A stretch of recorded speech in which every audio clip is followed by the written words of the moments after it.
Olá pessoal, nós estamos aqui de volta com nossa edição de Minutos com a Bíblia.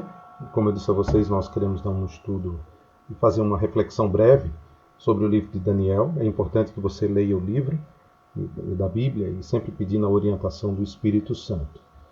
No capítulo 1 do livro de Daniel, nós vamos encontrar o início falando sobre como Deus usou Daniel, seus amigos Ananias, Misael e Azarias. O verso 3 do capítulo 1 vai nos falar de que Daniel era de uma família nobre e eles foram levados no 3º ano de Jeoaquim, isso por volta do ano 605 a.C. Essa foi a primeira leva de cativos de Judá para a Babilônia. Vão ocorrer depois outros, em 597, quando o profeta Ezequiel é levado, depois 587 e 585, depois vai ter, logo depois da destruição de Jerusalém. Nessa primeira leva, os judeus, os babilônicos, levaram dos judeus um grupo de nobres e de uma família real e alguns componentes.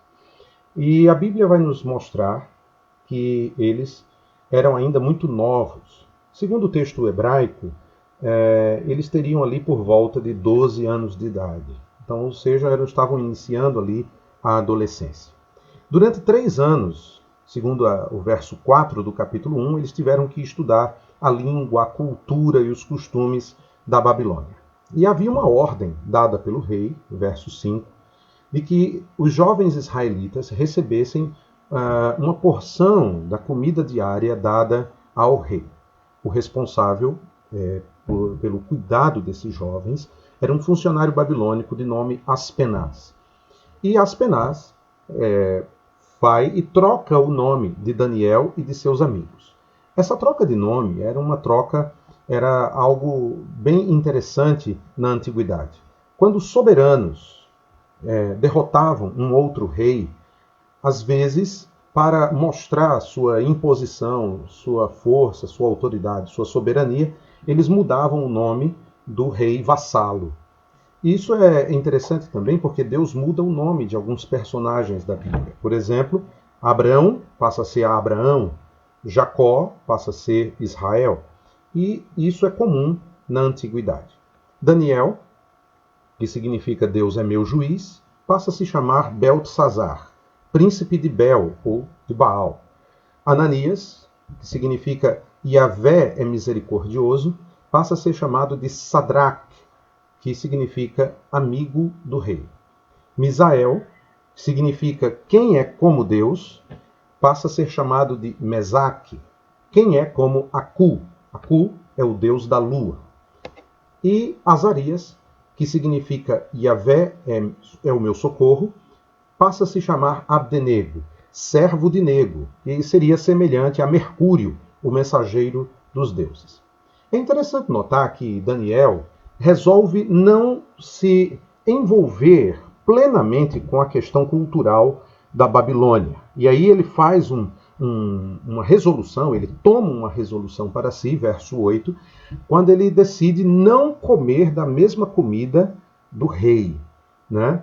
Esta firmeza foi recompensada por Deus, verso 9, e Aspenaz vai agir bondosamente com Daniel, aceitando a experiência, porque Aspenaz tinha medo de que Daniel e seus amigos pudessem transparecer pessoas ou jovens mais fracos em relação aos outros. Daniel propõe um teste de 10 dias, e 10 dias depois eles estão mais fortes e mais sadios que os outros, de modo que Aspenaz permite que eles mantenham uma refeição e uma nutrição diferente das dos demais.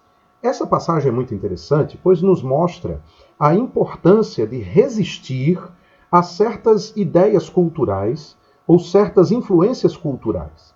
Mais do que uma questão de dieta, Daniel se propõe a não se contaminar com aquele contexto, E embora o seu nome tenha sido trocado, e embora o seu nome tenha sido adaptado aos deuses da Babilônia, ele entende que o Senhor está no controle de tudo.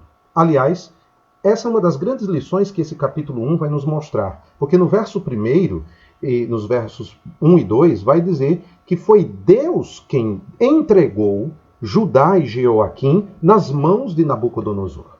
Não foi Nabucodonosor pela sua própria força, mas Deus entregou o reino de Judá na mão de Nabucodonosor. O que mostra que o controle das nações é do Senhor. Um outro detalhe interessante é que, apesar desta forte influência cultural, dessa pressão cultural que Daniel sentia e que ele foi colocado juntamente com seus amigos, ele se manteve no propósito de não se contaminar com as iguarias do rei.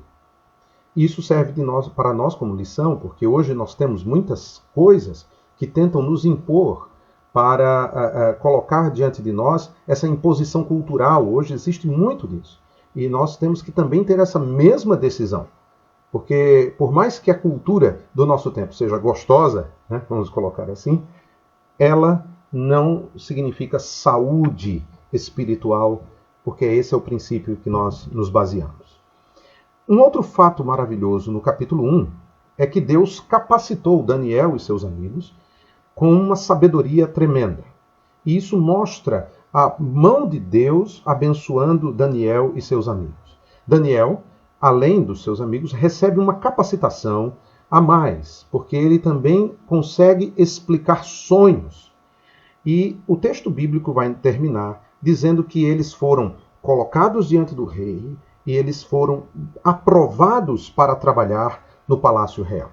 Uma coisa interessante nisso tudo é o final do capítulo, quando vai dizer que Daniel ele permaneceu ali até o início do reinado de Ciro o Persa, até o 3º ano de Ciro. E é muito interessante porque, para alguns estudiosos, eles vão dizer, olha, está havendo algum erro aí, né? E de que no capítulo 10 fala uma data, agora no capítulo 1 fala outra. E, na verdade, o texto do capítulo 1 ele quer nos mostrar uma visão muito mais teológica do que uma precisão histórica. Não está dizendo, no último versículo desse texto, que Daniel morreu nesse período. Não. A Bíblia diz que a leva de Nabucodonosor se deu por volta do ano 605. E é muito interessante nós percebermos que, nessa época, em outras palavras, Daniel e seus amigos estavam sendo colocados numa situação muito difícil. Era uma guerra de deuses. E até certo ponto, o rei de Babilônia ganhou. Os deuses de Babilônia ganharam. Mas o texto bíblico vai nos mostrar que, na verdade, a mão do Senhor estava agindo. Foi a mão do Senhor que entregou Judá na mão de Nabucodonosor. Foi a mão do Senhor que preservou Daniel e seus amigos. Foi a mão do Senhor que dotou eles de sabedoria. Foi a mão do Senhor que os fez serem aprovados.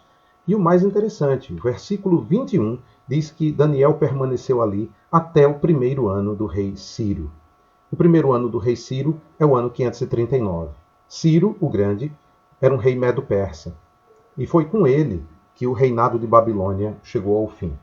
O início do capítulo começa mostrando que o reino de Judá está em queda, está em declínio. Aparentemente, Deus não tem o controle da situação. Só que ano 539 é a subida de Ciro. Ciro derrota a Babilônia. É esse Ciro a quem Isaías chama de meu ungido, que vai ordenar o retorno do povo de Judá para a sua terra. É ele quem vai ordenar a reconstrução de Jerusalém. E o profeta Daniel viu tudo isso.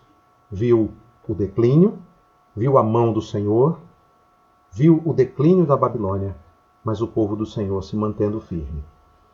Leia o capítulo 1, observe essas pontuações e peça a Deus para lhe manter firme no mundo que jaz no maligno. Eu espero que a leitura de Daniel sirva de grande edificação para a sua vida. Que Deus abençoe você ricamente.